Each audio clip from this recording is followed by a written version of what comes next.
bujiya nang ano angle hamzagono tangai bujiya nang ano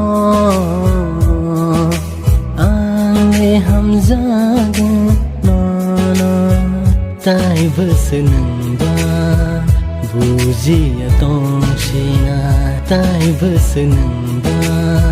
wan shu ya tong shina o ani hamjama o ani kafurma be bakshena o ani hamjama o ani kafurma be bakshena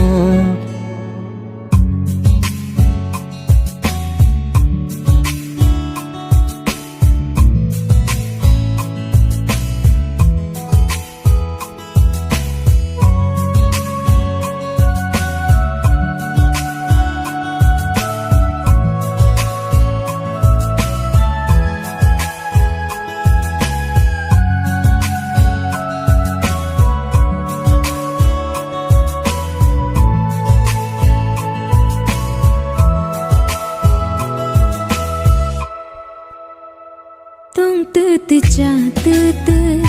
no no angui to mano tong tu tu cha tu tu no no angwan shugo nung no ani ima nung no ani mukha be bakshina nung no ani ima nung no ani mukha be bakshina no ka shomshao hera koma ani bkhao kiri